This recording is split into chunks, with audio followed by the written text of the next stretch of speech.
ہوا یہ کہ غرور تھا، نمود تھی، ہٹو بچوں کی تھی صدا،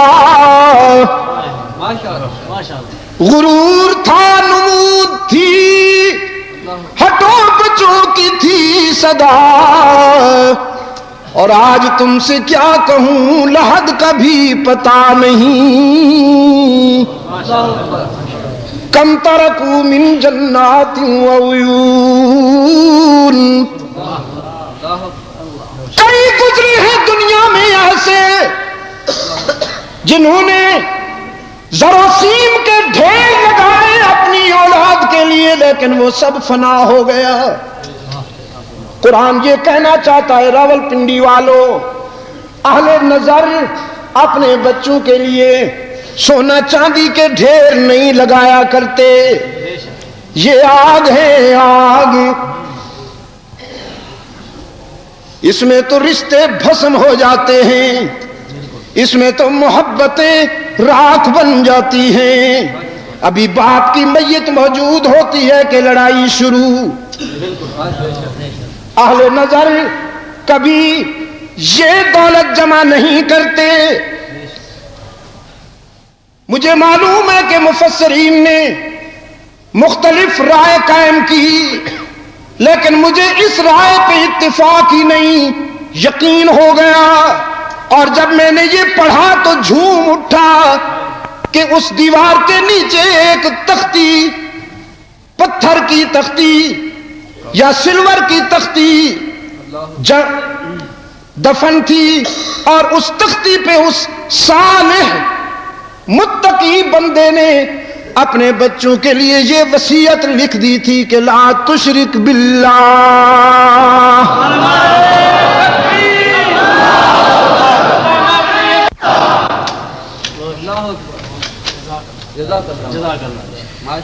یہی وہ دولت ہے جو لقمان نے اپنے فرزند کو دی۔ فرمایا وَإِذْ قَالَ لُقْمَانُ لِابْنِهِ وَهُوَ يَعِظُهُ يَا بُنَيَّ، وَإِذْ قَالَ لُقْمَانُ لِابْنِهِ وَهُوَ يَعِظُهُ يَا بُنَيَّ، دنیا چھوڑنے لگا لقمان، اپنے بیٹے کو بلایا، فرمایا لخت جگر، میں نے تیرے لیے جاگیریں نہیں بنائی، محلات نہیں چھوڑے، ہیرے جواہرات کے ڈھیر نہیں چھوڑے، سونا جمع نہیں کیا، بس کچھ حکمت کے زرین بول دیتا ہوں، حکمت کا قیمتی بول دیتا ہوں، اگر اس میں تو نے وفا کر دی تو تجھ سے بڑا دولت مند دنیا میں کوئی نہیں ہوگا۔ اور وہ بول کیا ہے، وہ قول کیا ہے، وَإِذْ قَالَ لُقْمَانُ لِابْنِهِ وَهُوَ يَعِظُهُ يَا بُنَيَّ لَا تُشْرِكْ بِاللَّهِ إِنَّ الشِّرْكَ لَظُلْمٌ عَظِيمٌ۔ لخت جگر، دنیا کے سفر میں اللہ کے حق میں کسی کو شریک نہ بنانا۔ رحمت للعالمین نے بھی اپنے روحانی بیٹوں کو یہی دیا، فرمایا انبیاء کبھی درہم و دینار وراثت میں نہیں چھوڑتے، ہماری وراثت علم ہوتا ہے، اور علم کی وراثت اللہ کی توحید، انبیاء کی وراثت علم ہوتا ہے، اور علم کی وراثت اور علم کی بنیاد اللہ کی توحید، رأس الحکمت مخافت اللہ۔ رحمت عالم صلی اللہ علیہ وسلم نے بھی اپنی امت کو یہی فرمایا، ایک صحابی کو سامنے بٹھا کے فرمایا لا تشرک باللہ، اللہ کے حق میں کسی کو شریک نہ کرنا۔ کہنے لگا اگر صورتحال خطرناک ہو جائے، اگر میری جان خطرے میں ہو. رحمت عالم نے فرمایا, موحد اعظم نے فرمایا, امام الموحدین نے فرمایا, ان قتلتا او حرکتا, اگر تجھے ریزہ ریزہ بھی کر دیا جائے, آگ میں جھونک کر بھسم کر دیا جائے, کٹ جانا, جل جانا, لیکن اللہ کے حق میں کسی کو شریک نہ بنانا.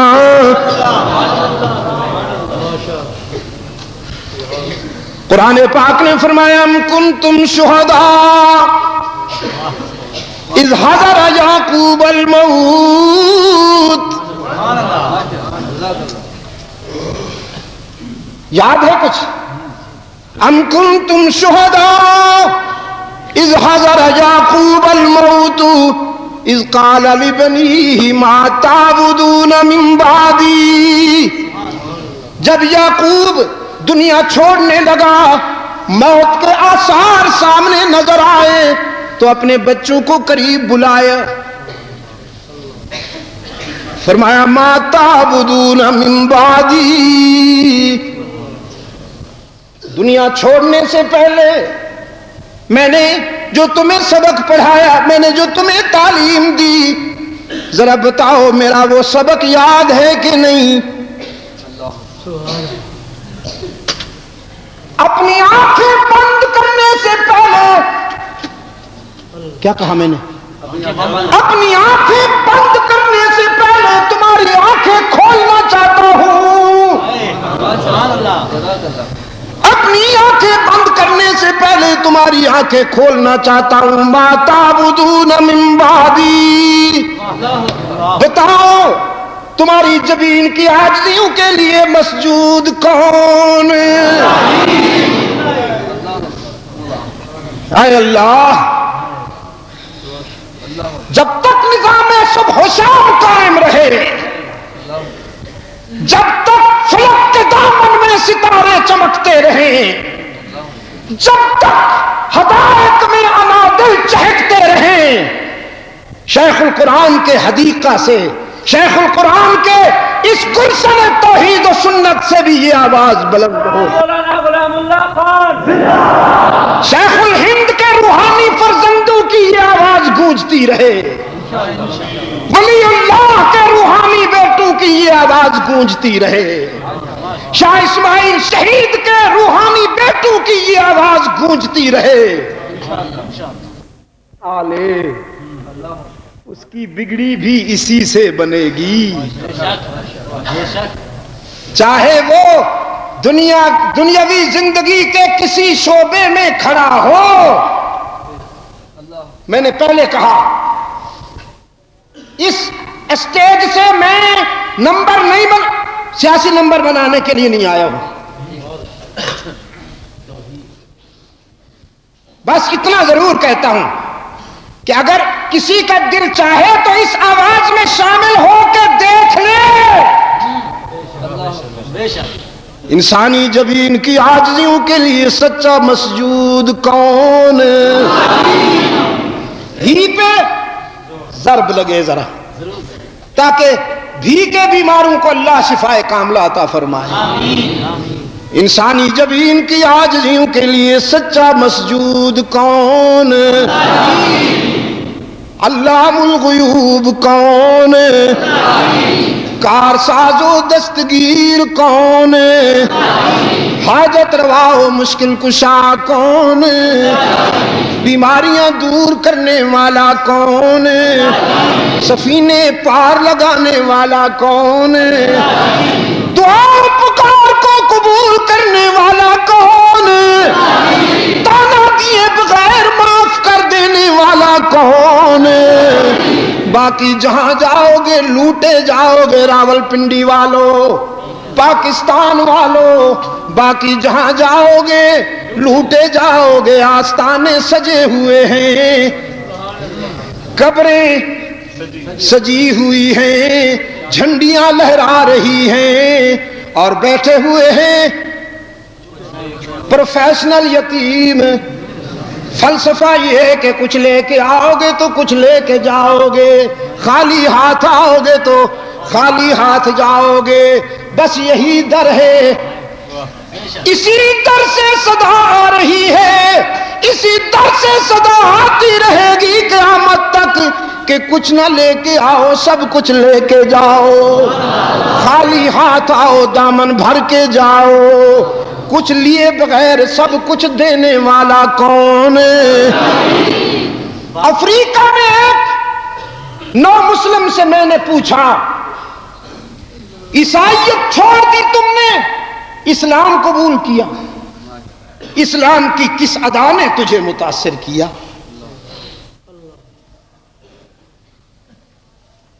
تن کا کالا من کا گورا تھا، کہنے لگا اسلام کی تو ہر ادا دل نواز ہے، دل نشین ہے، لیکن مجھے اسلام کی جس ادا نے سب سے زیادہ متاثر کیا اور میری زندگی میں انقلاب بپا کر دیا وہ یہ ہے کہ اسلام میں اللہ سے رابطہ قائم کرنے کے لیے تنکوں کے سہارے کی ضرورت نہیں پڑتی، یہاں ایکسچینج کا چکر نہیں ہے، ڈائریکٹ ڈائلنگ ہے۔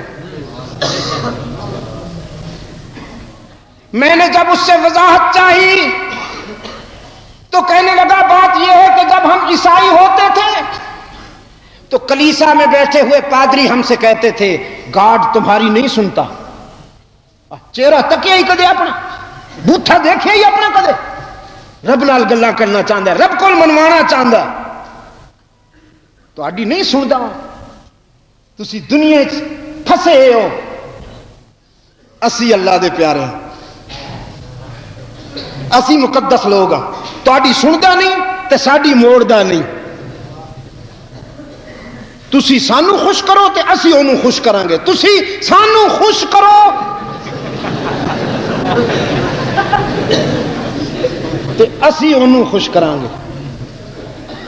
کہنے لگا یہ تو پھر درد سر ہے انسان کو خوش کرنا، ایک عذاب ہم انہی کو خوش کرتے رہتے تھے۔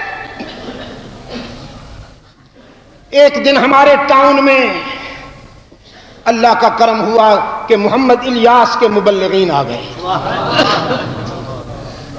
خدا کی کروڑوں رحمتیں ہوں محمد الیاس، خدا کی کروڑوں رحمتیں ہوں تجھ پر، کروٹ کروٹ اللہ تجھے سکون عطا فرمائے۔ یقین فرمائیے آج جو ہمارا حال ہے، تفریق و انتشار کے جو باب ہم نے ترتیب دیے ہیں، خدا کی قسم شاید ہم منہ دکھانے کے نہ رہتے، یہ بھی انہی کی محنتوں کا ثمر ہے کہ اللہ کی رحمت ہم پر متوجہ ہے، ورنہ ہم نے کوئی کمی نہیں کی۔ یہ اسلام کے خاموش مگر پرجوش مبلغ، اسلام کے خاموش مگر پرجوش مبلغ، کہنے لگا محمد الیاس کے سپاہی، محمد الیاس کے مبلغین آ گئے۔ میں نے ان سے پوچھا باقی باتیں بعد میں ہوں گی، پہلے یہ بتاؤ تمہارے قرآن میں اللہ سے رابطہ قائم کرنے کا کیا طریقہ ہے؟ میں تو سڑیا بیٹھا سن جی، سڑیا بیٹھا سی، ایک ہے تسی سانو خوش کرو تے اسی انہوں۔ میں نے پوچھا پہلے یہ بتاؤ کہ تمہارے قرآن میں اللہ سے رابطہ قائم کرنے کا طریقہ کیا ہے؟ حسن اتفاق سے ایک مبلغ کی جیب میں انگلش ترجمے والا قرآن کریم تھا، اس نے کھول کر میرے سامنے رکھ دیا اور قرآن مسکرا مسکرا کے یہ کہہ رہا تھا، فرمایا قال ربکم ادعونی استجب لکم، قال ربکم ادعونی استجب لکم اذا سألك عبادی انی فانی قریب۔ تمہارا رب کہتا ہے مجھے پکارا کرو،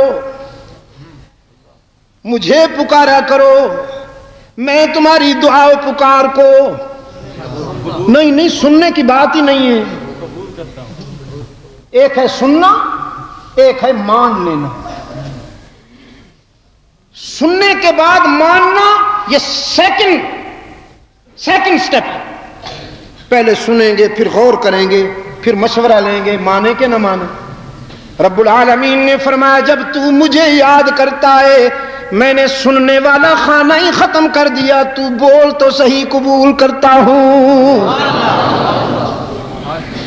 قال ربکم ادعونی استجب لکم، تمہارا رب کہتا ہے مجھے پکارا کرو نا، میں تمہاری دعا و پکار کو قبول کرتا ہوں۔ ان الذین یستکبرون عن عبادتی، ان الذین یستکبرون عن عبادتی سیدخلون جہنم داخرین، جو میری عبادت میں کنی کتراتے ہیں، روگردانی کرتے ہیں، فطرت انہیں ذلیل کر کے جہنم میں پھینک دے گی۔ بات ہو رہی تھی ادعونی کی، مجھے پکارو، اور آگے کیا کہا؟ ان الذین یستکبرون عن دعائی نہیں، ان الذین یستکبرون عن دعوتی نہیں، ان الذین یستکبرون عن، قرآن نے یہ بتانا چاہا ہے آپ کو کہ پکارنا صرف پکار نہیں ہے، عبادت ہے۔ بلکہ شارح قرآن نے تو یہ کہا، قرآن کے حقیقی ترجمان صلی اللہ علیہ وسلم نے تو یہ فرمایا کہ الدعاء مخ العبادہ، پکارنا عبادت کی روح ہے۔ جیسے بادام میں گٹھلی ہوتی ہے نا، اسی طرح عبادت میں پکارنا روح ہے۔ ذرا کہو نا یا اللہ، جم کے نہیں کہا آپ نے؟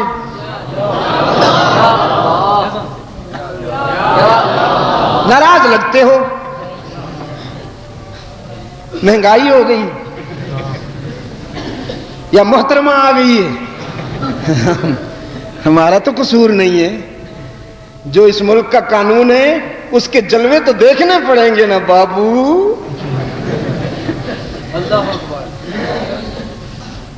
میں پرسوں جب آ رہا تھا تو ایک صاحب اٹھ کے میرے پاس آئے، جہاز کی ساتھ والی سیٹ فارغ تھی، ساتھ بیٹھ کر بڑے ہمدردانہ لہجے میں جیسے تعزیت کہہ رہے ہوں نا کہ جی شاہ صاحب بڑا افسوس ہوا جی، یہ جو ہوا ہے بڑا افسوس ہوا، علماء کو بہت کم رسپانس ملا۔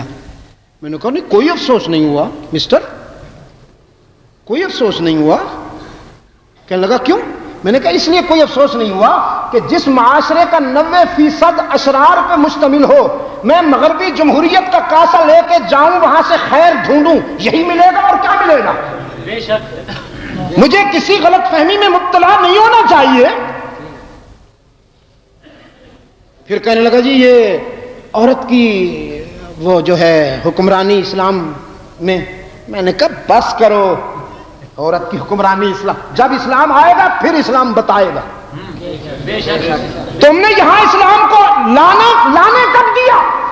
اسلام نے سود کو حرام قرار دیا، شریعت کی عدالت نے سود کو حرام قرار دیا، تو اسلام کے چودھری سپریم کورٹ میں اپیل کرنے گئے کہ نہیں سود کو رہنے دیا جائے، اس کے بغیر نبتی نہیں۔ تم نے اسلام کو کب آنے دیا کہ اسلام فیصلے کرے؟ برطانیہ کا قانون ہے یہاں پر، اسلام کو تم نے 50 سال گزر جانے کے باوجود محکوم رکھا ہوا ہے، سزا تو ملے گی۔ یہ تو پھر بھی اس کا کرم ہے کہ ایک واضح جنس آ گئی، ورنہ اس قوم کے جو کرتوت ہیں تو تیسری جنس کو آنا چاہیے تھا۔ آپ بڑے فتوے پوچھتے ہو ہم سے، آپ اپنا سیاسی مقصد حاصل کرنے کے لیے، ہم نہیں استعمال ہوں گے۔ اگر ہو سکتا ہے تو متحد ہو کر امریکہ کا وہ خنجر توڑو جو سب کے گلے کاٹنے پر تلا ہوا ہے۔ میں دنیا میں کہیں آپ کو یہ منافقت کی مثال مل سکتی ہے؟ ہاں تو ذرا یا اللہ جم کے ذرا یا اللہ، میں تھکا بیٹھا ہوں، میں آہستہ کہوں گا آپ یا اللہ۔ یہ کیا کیا آپ نے؟ عبادت کی ہے۔ جزاک اللہ، یہ آپ نے عبادت کی۔ یا اللہ کہنا کیا ہے؟ عبادت ہے۔ تو پھر یا رسول اللہ پوچھ لیجئے نا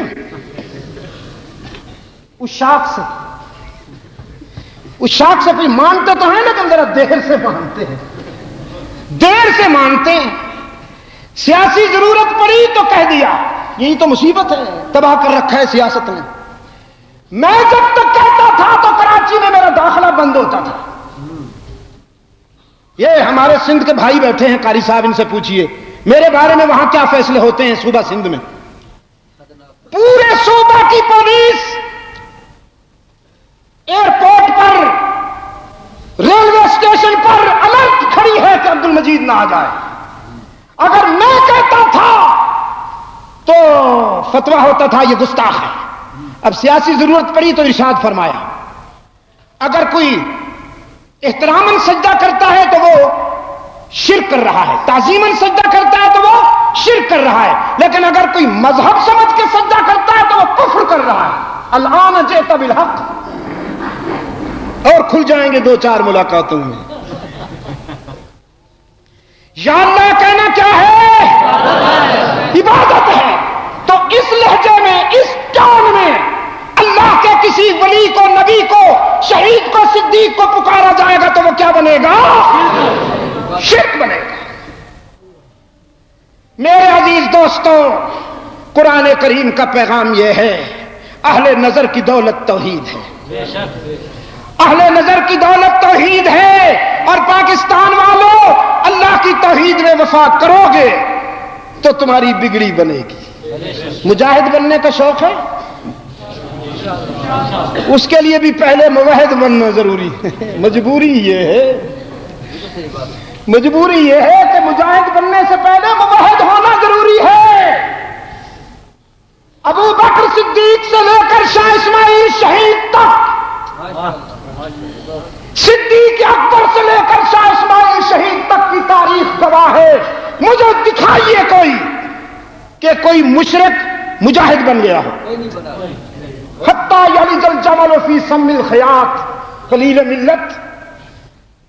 مشرک لٹیرا تو بن سکتا ہے، راہزن تو بن سکتا ہے، ڈاکو تو بن سکتا ہے، انواع برائے تاوان کی وارداتیں تو کر سکتا ہے، لیکن مجاہد نہیں بن سکتا۔ مجاہد وہ بنے گا جس کے سینے میں توحید کی امانت ہوگی۔ کہا نا کسی روشن ضمیر نے کہ بطحا کی وادیوں سے گونجی اذا ہماری، تھمتا نہ تھا کہیں پر سیل رواں ہمارا۔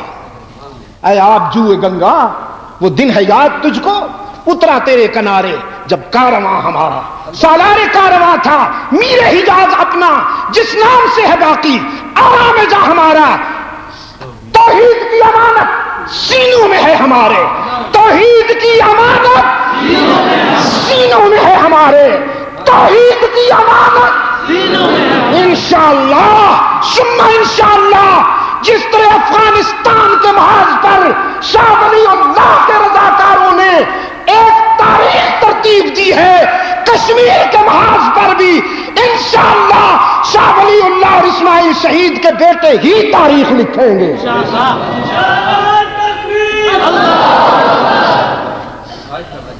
توحید کی امانت سینوں میں ہے ہمارے، آسان نہیں مٹانا نامہ نشاں ہمارا۔ باطل سے دبنے والے اے آسمان نہیں، ہم 100 بار کر چکا ہے تو امتحان ہمارا۔ مجاہد بننے کے لیے بھی موحد ہونا ضروری ہے۔ جب تک کوئی موحد نہیں ہوگا مجاہد نہیں بن سکتا۔ باپ بننے کے لیے مرد ہونا ضروری ہے۔ مردانگی کے بغیر باپ نہیں بن سکتا۔ جب تک سینے میں توحید کی حرارت نہیں ہوگی، جذبہ جہاد نہیں جوان ہو سکتا۔ فرمایا ما تعبدون من بعدی ام کنتم شہداء اذ حضر یعقوب الموت اذ قال لبنیہ ما تعبدون من بعدی قالوا نعبد الہک و الہ آبائک۔ وہ مجاہد کے بیٹے تھے نا، اعلان کیا ہم نہیں بھولے آپ کا سبق، نہیں بھولے نا اشرف علی، ہم نہیں بھولے آپ کا سبق، چاہے حالات کچھ ہوں چاہے دنیا کتنے رنگ بدل لے. آج میرے عزیزوں نے مجھ سے کچھ لکھوانا چاہا, وہ جو آٹوگراف کہتے ہیں نا, تو سب کو میں نے یہی شعر لکھ کے دیا کہ دنیا نے اپنے آپ کو کتنا بدل لیا, دنیا نے اپنے آپ کو کتنا بدل لیا. ایک اہل عشق ہیں کہ جہاں تھے وہیں رہے.